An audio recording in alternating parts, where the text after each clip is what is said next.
and welcome to the Moonshine Jesus Show, brought to you by ProgressiveChristianity.org, where you can find all of your incredible progressive Christian resources to resource you in your progressive Christian life. We're glad that you could join us today. Hope you will follow us on social media, both ProgressiveChristianity.org and the Moonshine Jesus Show. Today, we're talking about Gotham Knights, and a thing to know is that this is a zone that is filled with spoilers. It for you. I am joined, as always, by my good buddy Mark Sandlin. How you doing today, Mark? Doing really well, Caleb. As always, looking forward to the show and talking about what's going on.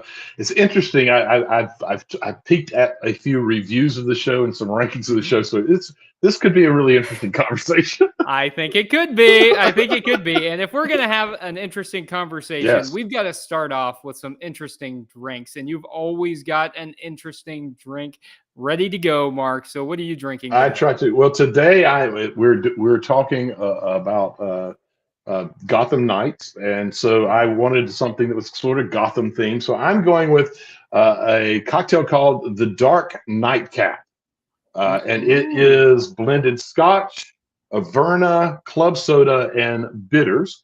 And it's got that nice kind of smoky, dark looking. It kind of reminds you of a Dark Knight in Gotham in its look. So. I am curious about your drink, though. Where are you going with this? So at the very beginning of Gotham Knights, we get shaken by the fact that Bruce Wayne has been murdered. And that sets off a whole series of events that lead to the Gotham Knights. So I decided to start mine off with an official DC cocktail, the Bruce Wayne. And lovely. So I've got about 4.5 ounces of black coffee, a couple of ounces of bourbon, and about half an ounce of maple syrup. So that's delicious. Bruce Wayne. Yes. Cheers to you, Mark.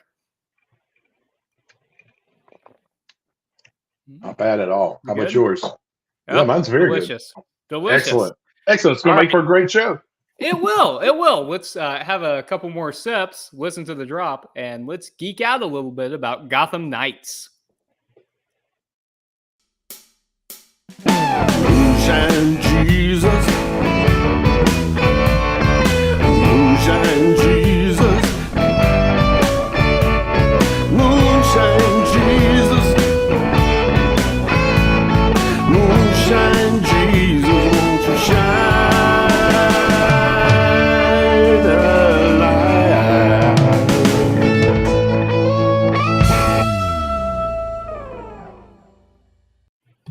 Hello and welcome back to the Moonshine Jesus Show. That drink is already hitting strong. I don't know what's going on there.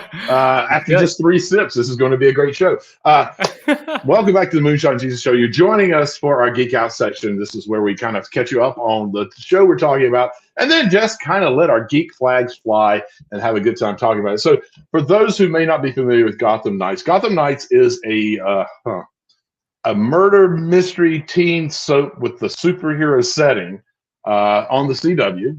It is the first in the very first episode of Gotham Knights. We learned that, as Caleb has already revealed, that Batman is dead, and though it turns out his adopted son Turner Hayes is framed for his killing. Now the interesting thing is that in order to clear his name, Turner has to team up with the kids of some of Batman's foes who are also being set up. And then that group of teens, which also includes some of Turner's friends, they sort of start figuring out that there's this incredibly nefarious group behind the death of Batman and behind framing them. It's a group known as the Court of Owls.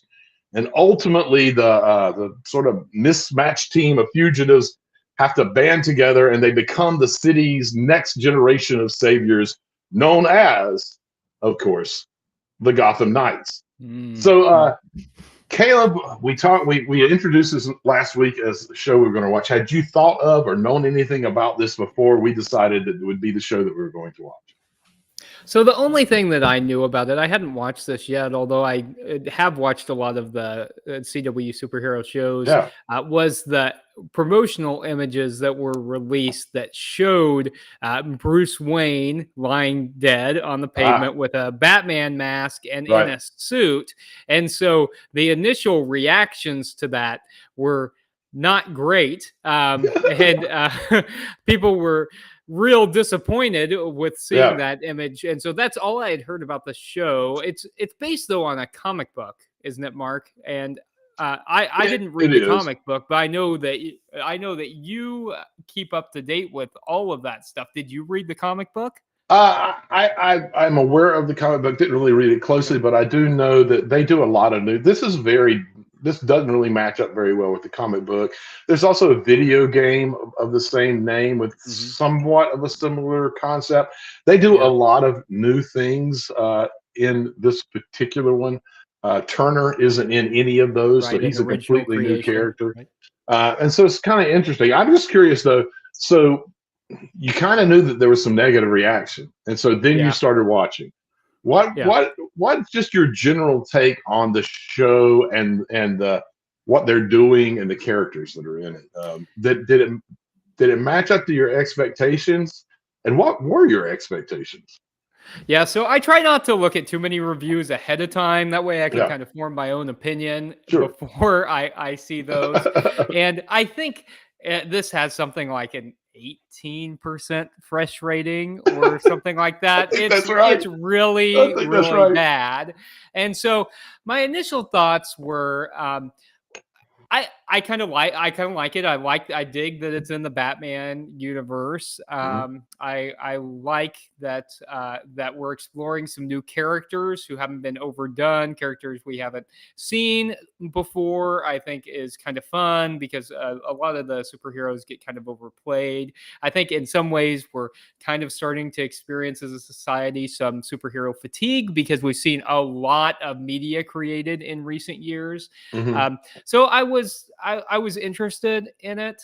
I don't think it's 18% bad, but I also don't think it's particularly good or compelling either. I think there are a lot of issues. I mean, I think it looks like it's a CW level show. The CGI, for instance, looks like it's a CW show. Right. And I think we get a heavy dose of teenage drama that I'm not sure was exactly what I was hoping for or looking for in this show. How did you react to it when you saw it, Mark? I came into it very much wanting to like it, and I'm going to say I probably fall on the higher end of liking it. It's a good enough show. I find it entertaining enough. I don't think the production value is very good. There's definitely, I don't think there's any chance it's going to be renewed for a second year. But if it were, there are definitely some people who need to be fired and replaced before it happens, because there's so much that's just not quite right. We get an opening scene, like there's simple little things. We get an opening scene of Bruce in his tower, and he pushes some books in, and a drawer opens, and you see the Batman mask. And the Batman mask looks like they forgot to make one, and someone quickly printed one off on a 3D printer. Like, oh no, we forgot the mask! Somebody quick, print one. Or grabbed it out of their kid's play box. Right, exactly. It's just like there's little things like that. There's the Batcave looks incredible. Actually, the CGI on it is great, except the Batcave is one landing with 3 computer screens and this long stretch of a runway with all the Bat things on it, like the Bat car and the Bat sub and the Bat whatever. Yeah, it's like, really, that's what we get. And then the big Bat computer. I mean, Batman is a crime solver. Right.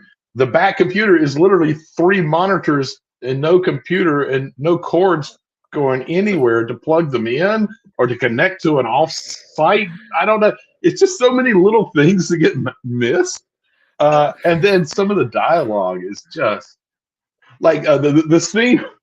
The scene where they've escaped and they're in the high-end store and they're stealing clothes and one of the highlights of the show, I think, is Duella, the possible daughter of the Joker. Really interesting character, and he's like, "Why are we getting these clothes where we're still?" And we're like, "Well, what?" And she basically says, "What are you, stupid? We got to change clothes so they won't recognize our mugs." It's like, what? Your mug's your face. It's not your clothes. Like, who wrote that line? Like, if they take a mug shot, it doesn't even show your clothes. Like, that's ridiculous. And there's so many pieces like that. And it's a shame because I think there's great potential in this show. For instance, I love that what we have are these folks that are going to ultimately become heroes who have no superhero powers. Right. They got no money. They got no gadgets. They're just straight up humans who have developed certain sets of skills. I kind of love that setup, and it could be a cure for the superhero fatigue that we're seeing some of. I mean, I think you and I have made the argument some of that's just the fatigue is about they become too formulaic, bad writing, too formulaic, and that kind of stuff. Yeah. So there's great potential to rescue that. I mean, what did you think about the fact that that's kind of a setup? There's no superpowers. They don't have resources of finances of any sort, and they don't have a lot of cool gadgets outside of a few that we get introduced to Robin, who kind of is part of the group, who has still some of the leftover Batman stuff. What did you think of that? Oh, speaking of Batman stuff, the bomb she throws on the car to blow it up looks like it was made out of, like, again, they rummage their kid's set and go, "Oh, that little plastic thing could be a symbol on it." Right. It was horrible. So, but what do you think about having that kind of a character being presented as potential and eventual heroes? Yeah, so I think that's one of the things that a lot of us kind of like about Batman and Batman universe is that you don't necessarily see people with extraordinary powers. What in DC universe is called the metahumans who have these kind of powers. It's ordinary people, kind of. I mean, Bruce Wayne. All you have to do is be a multi-billionaire to make a difference in the world or whatever. So, but in theory, you've got ordinary people who have things that they can learn to make a difference. I think seeing younger, like high school aged kids banding together to kind of become a band of superheroes could be a very interesting story. I don't think and most of them other than Turner are underprivileged to a degree. They're been marginalized and had rough lives, which is a kind of another nice twist. And I'm sorry to interrupt you. Comes from a background like that before he was adopted by Bruce Wayne. So there's class stuff going on that's interesting. I think though they don't really lean into the fun of being teenagers in a way that's meaningful. Like I'm thinking. Stranger Things or Paper Girls, that shows that have really leaned into the teenage angst and stuff, but in a fun way, in a way that kind of builds the characters. This really just felt like another CW teen drama that happened to be centered around some superhero themes. I did, though. You mentioned Carrie Kelly as Robin, and I did like seeing Carrie Kelly because we started to get some elements from The Dark Knight Returns here, and I thought that was an interesting character to bring forward. I think it was kind of fun to see a Robin who was a female and a person of color who was kind of, crime fighting. And I know that DC's been trying to do a better job of that. That part I liked. And I thought the setup was interesting, but I thought they underplayed it. I don't think they did it particularly well. They did do diversity. What do you think? They did diversity quite well, I believe. I like that they are leaning into that and making sure that we have a more realistic representation of society and the groups that might be coming together.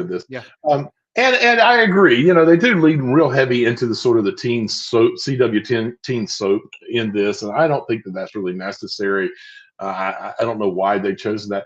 But what do you think about the storyline in general? I mean, in terms of what went down, Bruce getting killed, his son getting framed, having to team up with folks that were basically his dad's foes, and the twist about his caregiver being involved. I mean, there's been a lot of people who have been hitting this show really hard and saying it's just the crappiest thing that's ever been made. But I mean, what do you think about that storyline in general? I think it's interesting to. I think it would have been more helpful if we'd gotten a little bit of.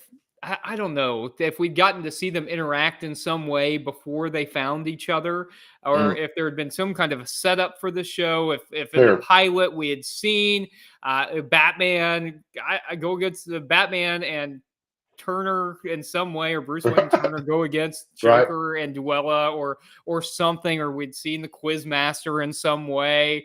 But there are no stakes for them being together. It doesn't feel like. I think it's. I mean, outside of they both got framed, and they're kind of like. Yeah.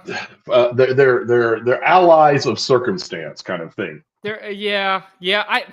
I don't feel like I don't feel. I guess I don't feel invested enough in the character. Yeah. I mean, we're only 3 or 4 shows in. I get it, but in theory, I like the thought of the son of Batman going against, teaming up with the children of some of the outlaws, the rogues gallery. I think that's interesting. But I think to me, Mark, this points to one of the kind of larger questions that I wonder whenever I watch these shows, which is like, is there even an appetite for Batman adjacent shows? We've gotten a lot of these in recent years, and that's something that I've really been wondering. Like, does anyone really want to watch a Batman show that doesn't have Batman in it?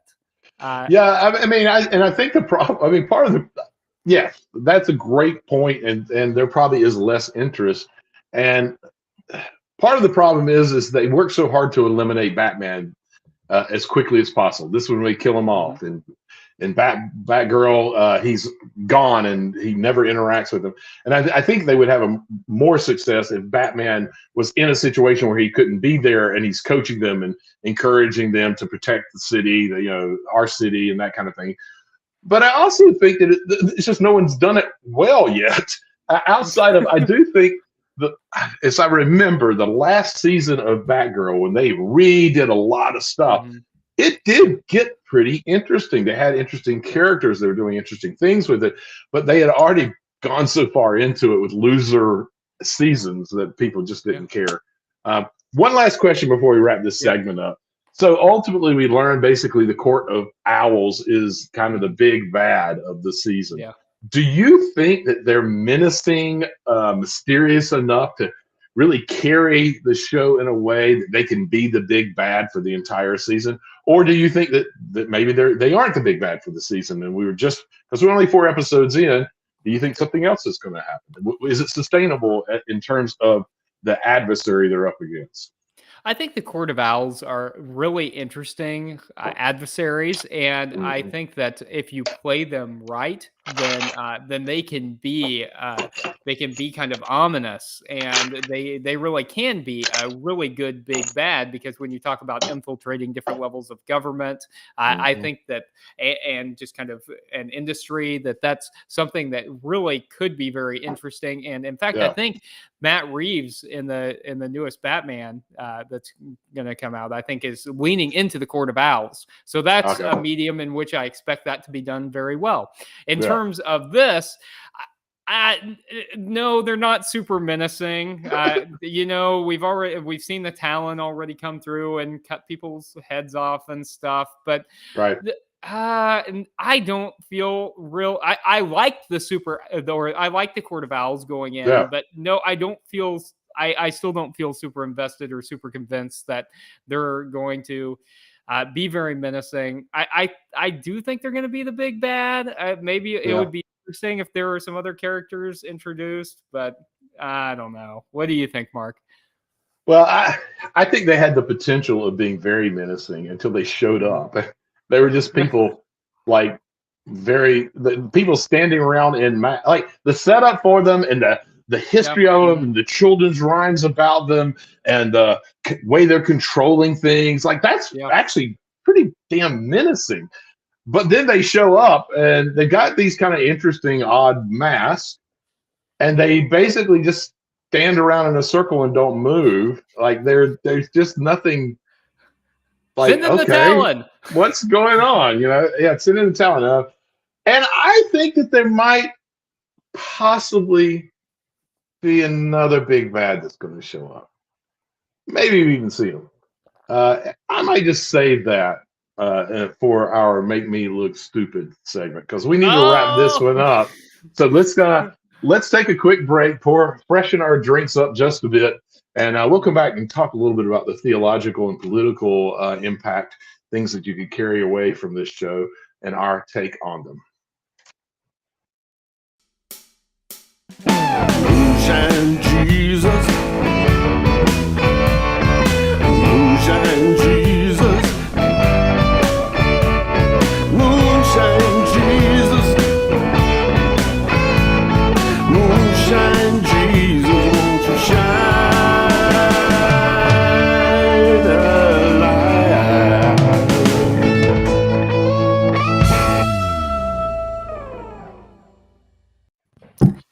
hello and welcome back to the Moonshine Jesus Show. We are glad that you're with us today. We have geeked out a little bit about Gotham Knights, and now we're going to talk about the theology and politics of the CW murder mystery teen drama.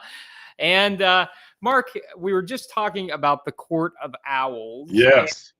One of the things that interested me as I was watching the show is there was a lot of lore about the Court of Owls, and it was Mhm. kind of a conspiracy theory about this whole group that people didn't believe existed. In this particular case, it turns out that they did exist, and they really were more than a fairy tale. But most conspiracy theories are not that, right? What? Okay, wait. Okay. Oh, wait. Okay. Oh, you shattered my world. Okay, look, we've got QAnon right now, and we've got. It sounds a lot like Talon, QAnon, Talon. I don't know. I'm just saying. So there's a lot going on with QAnon right now, with Trump facing indictments, and QAnon right now seems to be doubling down on Trump and on thoughts that there are these secret messages coming from the highest level of government and from Trump to them that they have to decipher. And Mark, I really need some help with this because I know that this is a little outside of our wheelhouse, but man, what do you think causes conspiracy theories, and why do people adhere to things that on the outside seem so crazy? Wow, great question. I think part of there's so many elements I think that come into this.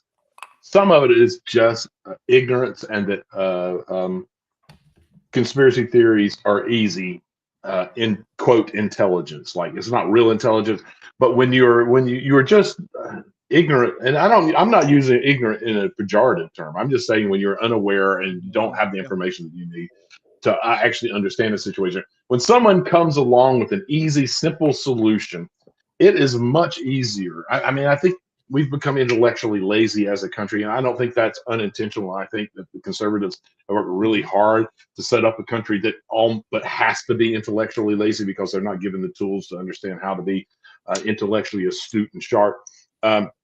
So it's just very easy to buy into.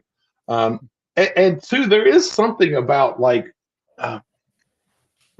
when you feel like life is overwhelming you all the time, for there to be some mysterious thing that's going on that causes that to happen, it's much easier to believe that that is the case than that the systems are stacked, the systems are designed to keep you in that kind of stuff, and understand why that's so, and understand what you have to do to dismantle them and to rebuild them. So I mean, I think it's a combination of, of the way that folks have become intellectually lazy, not of their own fault, just because that's where the system's been continually destroyed so that people would be in that space. But I also think that it's easy, and it makes you feel better about what's going on in your own life, because there is this mysterious thing that's so hard to understand and grab a hold of that's causing all of these things to happen to me. That's a real nice, easy way of understanding what's happening. without having to drill in and investigate the very systems that you're operating out of, and that the people that you look up to are telling you are important and should continue. Um, uh, that's my first take on it. I'm sure that since you asked the question, you've had a little more time to think about it and probably have a little more of a broad and both broad and specific understanding of why it might be the case. What are your thoughts on it?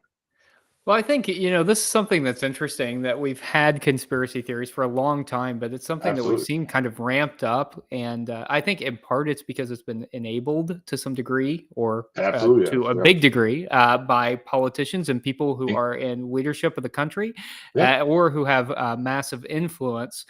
But I think a lot of it also has to do with ease of communication and the echo chambers that Fair people enough. are in. And so I think, we have echo chambers on like mainstream sites, social media sites and whatever. And, we Yeah. definitely kind of choose our audience and tend to align with people who think a lot like us. But we've also got now these other sites that are kind of extremist sites. For Right. instance, like the sites that QAnon folks go to check for these secret messages, which are extreme kind of tunnels for the They are. same information. And I think spending a lot of time in there, research has shown, changes the way that we think. Whenever we think that everyone kind of agrees with this, then whenever we hear things that are outside of that perspective, that Mhm.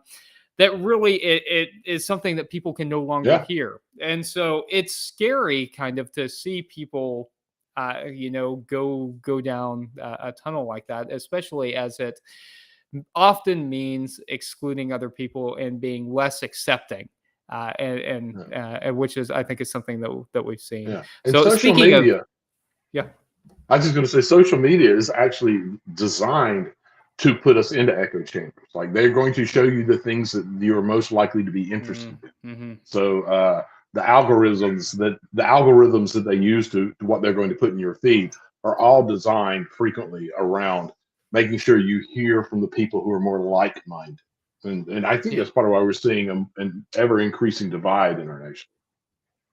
That's a really great point, Mark. And the more you interact with like-minded people, the more that you see only content that aligns with your view already. Right. And so I think, and we've also seen intentional misinformation. So I think Yeah. in both 2016, 2020 elections were examples of that, where we saw Mhm. intentional misinformation that made it easier for people to believe conspiracies that had absolutely no basis in Absolutely. reality.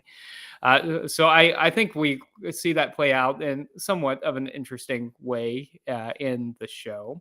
But I think, as I said, one of the things that happens with these conspiracy theories is that it often leads people to be less accepting of others and to have all kinds of ideas about why people might be in the situation in life they're in. And I'm thinking particularly that we've seen this happen a lot around trans folks in recent months, Mhm. and it made me think about the trans character that we have in Right. Gotham Knights, which we're starting to see some more trans identifying characters in mainstream TV.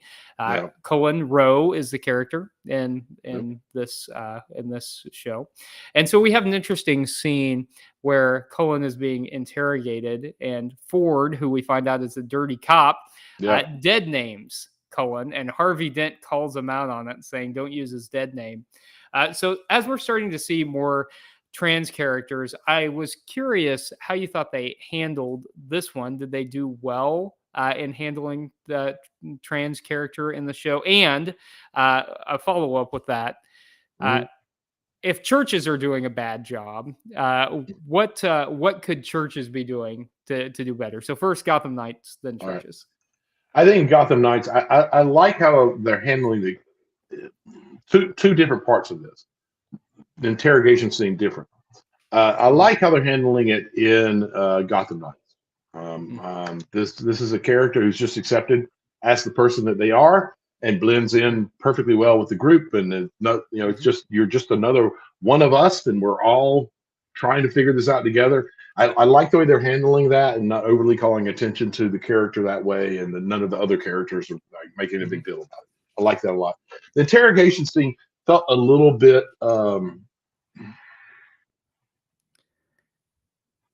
don't know. It felt like too much of a throwaway, and in a lot of ways for me, it minimized what had just happened.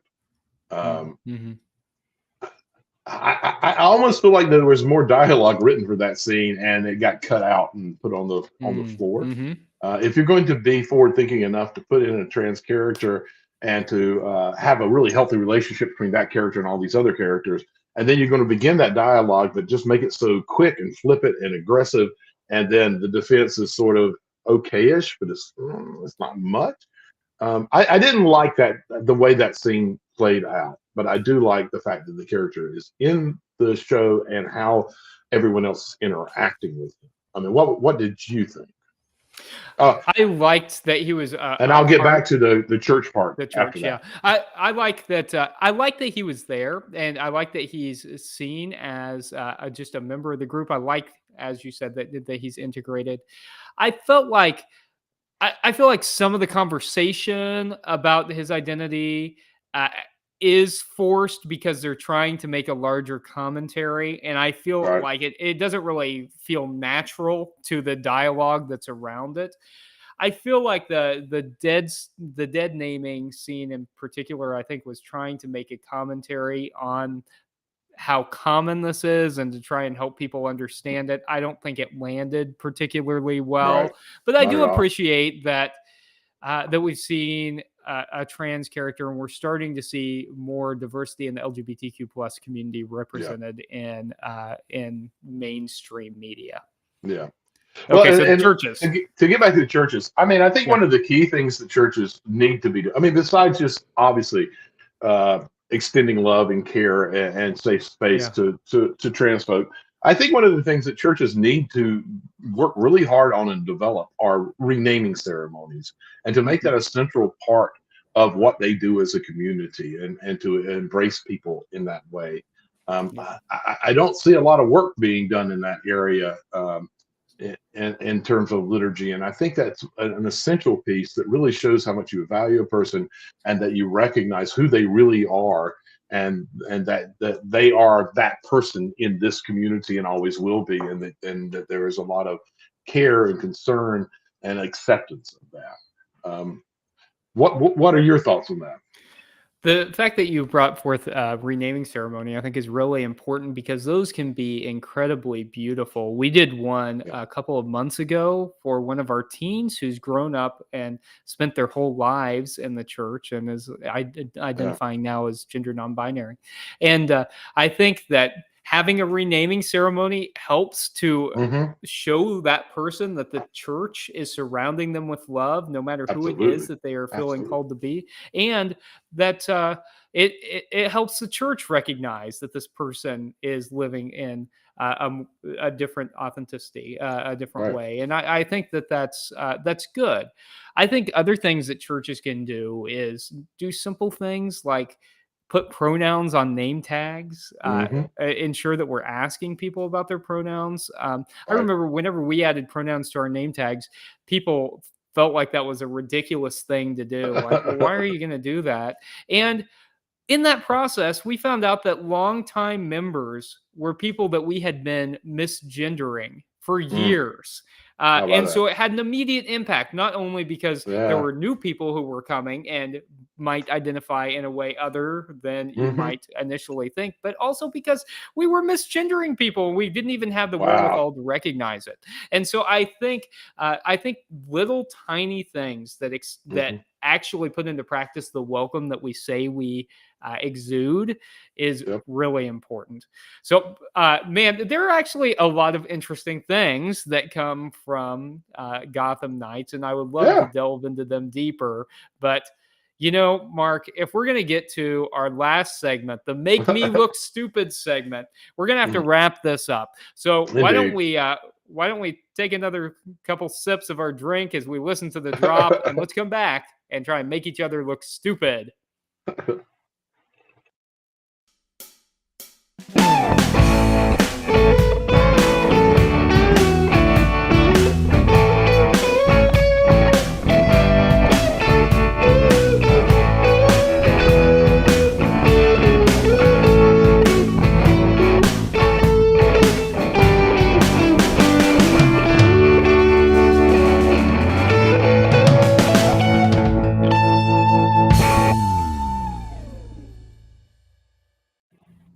Welcome back to the Moonshine Jesus Show. You joined us for our favorite segment, the Make Me Look Stupid segment. Well, we try to make our co-hosts look stupid. And sometimes we just ask engaging, intriguing questions that really didn't flesh out during the rest of the show that we're curious about. And that is what I'm going to do with my question today, Caleb. So in the last episode, episode 4, we begin to get a hint that Harvey Dent, who any fan of Batman knows becomes Two-Face, might be blacking out and doing something different. Like he has a key that he doesn't know how he got. There's some other little things going on. My question to you is, and in my normal fashion, I'm going to have a follow-up question. Of course you will. Yeah. Of course I will. Is Harvey Dent going to be the classic Two-Face where he has something happen and one side of his face looks one way and one looks the other, and he kind of has this multiple personality that goes on in real time? Or is he going to be more of a Jekyll and Hyde kind of character, which is what it right now feels like it could be? Which way do you think they're going to go with this?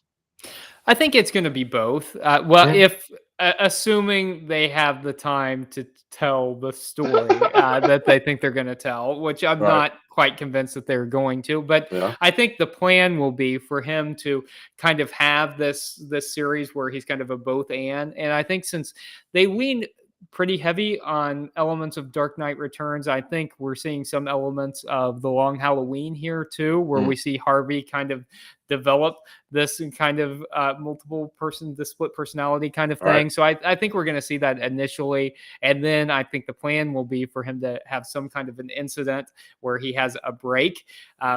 Whether we actually get to that or not, I don't know. The thing I think is interesting about that, Mark, which is not what you asked, but I'm going to say it anyway, is that, go ahead. I think that whenever they started writing Two-Face character like this, and I think especially in the 80s and 90s, that when the conversation on mental health was different, this was actually a pretty engaging way to talk about mental health in a way that wasn't being done a lot. I think since that time, this narrative about Harvey having a mental illness that leads to violent tendencies has not aged particularly well and is not a great way to talk about mental health. So I kind of think that Two-Face's story needs a little bit of revision here, and I would love to see that, but I don't know that I have high hopes for it. Your take on it actually helps lead into maybe a bad side of my follow-up question, which is part of why I'm asking the follow-up question. So right now, would you agree that they're presenting him more as a Jekyll and Hyde? Yes. What are the odds? I kind of feel like for Batman, after all of these years, to simply be shot in his office, it had to be someone he knew. What's the chances that it is the Jekyll side of Harvey Dent who did the deed? I think you're right on, because if it had been the Talon, he wouldn't have been shot, right? He would have been stabbed. So that's something that's inconsistent from the beginning with the Court of Owls kind of execution. So you know that it's probably not the Court of Owls that's doing that, or if it is, it doesn't line up real well with how the rest of the executions have happened. So I think that's a real logical assumption that it's actually Harvey.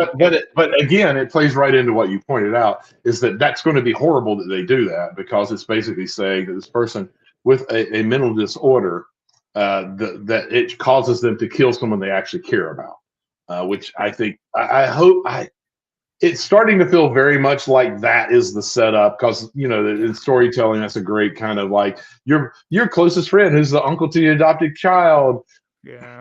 But what a horrible! I hope they don't go there, but it does feel like they're about to. And I think you're right. That'd be a massive mistake.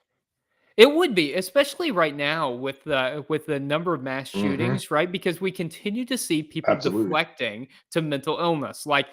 whenever we first started understanding mental illness could be a cause for Hmm. different types of behavior, then in some ways that was kind of a compassionate thing to do to think, oh, let's try and understand what's going on in the person's brain. But now I think that a lot of people are blaming mass shootings completely on mental illness instead of trying to address the issue of guns. Exactly. And Exactly. And, and so I and think that's problematic, yeah, and it's such a false game that they're playing. Like right? the issue is mental health, and then the very same people that are saying that are defunding mental health treatment over and over again. So I don't buy into their argument, but it's a really you're right though. It is where they're going right now, but their actions prove that they don't really think that that's what's going on because it's not. Or they At don't least, care. yeah, yeah, that's fair. Yeah. Yeah. So anyway, I'm with you. I hope it doesn't, but I think you're probably right as usual on that, Mark. We'll see. We'll see. Okay. So here's a question. Yes, that sir. I have. Please. So in the show, as we have already mentioned, we get to see the son of Batman kind of come up with the son or with the children of people in the Rogues Gallery. Hmm. I'm curious, does the show say anything substantial about following or not following in the footsteps of our family? Or does it say anything substantive about chosen family? Or or does it kind of do a typical CW drama thing and say a lot of nothing? I'm curious, Mark. I would like some meaning out of what's happened so far.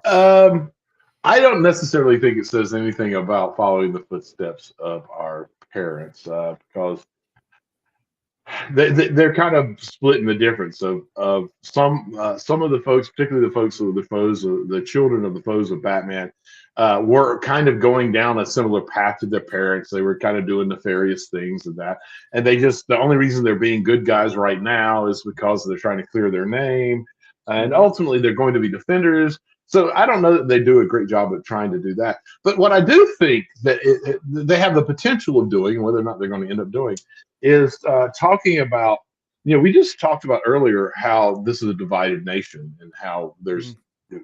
I think generational change is a real storyline here because we Mhm. do have two folks that would have been two sides in the previous generation who are now coming together under a common cause and joining forces. So I think there's real potential to talk about generational change and how just in one generation that the a dynamic can change immensely. And I think we need that kind of hope in the U.S. right now. And as I look at young folks, I feel like I'm seeing a lot of that, particularly around issues of diversity, where folks that might have been divided before kind of feel like the generation before them are just nuts and don't understand things and don't quite get it. And we're seeing them come together in a much healthier way. So that'd be my take. What were your thoughts on it? Yeah, I love that about the generational differences, and I think we're also seeing them really rally around issues of climate change as well, Yeah, and saying, "Yeah, absolutely. people are crazy." I think Crazy, it's right? Yeah. I like your take on it. I think it's trying to say that that our path is not laid out for us, Mm, and that we choose it no matter what our circumstances are, and right. I think that's kind of true. And I think it's kind of not true. I think there are things in our lives, and I think particularly economics and class divide that Hmm. can uh, can put people in certain positions. Right. And I think they're trying to make a commentary on that. I don't think Hmm. it's super successful, but I think that that's what they're trying to say, and I think generally that maybe that's a decent message, or that Yeah. we can build community across divides if we get to know each other and bring out the best in people. I like that message. Yeah. I'm not sure that they're going to get to really flesh that out, but a Yeah. worthwhile message. So Very nice. I like it. Well, listen, we have spent a lot of time on this show, and now we've got to wrap the show up. But we also need to decide what we're going to Oh, be yeah. talking about next week. Do you have any thoughts on what would be in a good place? There's not a lot coming out right now. There's really May's going to not. change up. It's going to be a little different in May, but right now there's not a lot. What would be a good place for us to go to now? You know, Mark, I was thinking Hmm. about the last time we were together in person Oh, this isn't that week, and great? I was really reminiscing about that. I thought we had Oh, a so much lot of fun. fun. You know, It we was a went to a blast. bar, Yeah, and we had live audience. It was a lot of it was fun. So fantastic. we An can't do that, but enthusiastic audience. They were it was great. enthusiastic. It was a Yeah, lot of fun. So yeah, we can't be together in person. But I was thinking about the show we talked about, and we talked about The Last of Us. But yeah, it was super early in the yeah. show's run, We and the said first we'd come season back is to it. over now. We did. So Yeah. what do you think about that? You want to do that next week? Works for me, man. I'm Okay. still loving the show, and I like this full season. So that'd be a lot of fun to talk about. So let's do that. Okay. So those of you, if you haven't finished watching the season, go ahead and catch up. And we will both kind of look at the rest of the season that we weren't able to talk about, and also revisit some of our thoughts and predictions and ideas that we said Mhm. in our first show in our next Moonshine Jesus show. So until next week, we want to thank all of you who are watching live, as well as those who will be listening back on the podcast for tuning in. We don't do the show without you, so we're so grateful for you. And with that said, cheers to you all, and we'll see you the next time on the Moonshine Jesus Show. Moonshine Jesus, nobody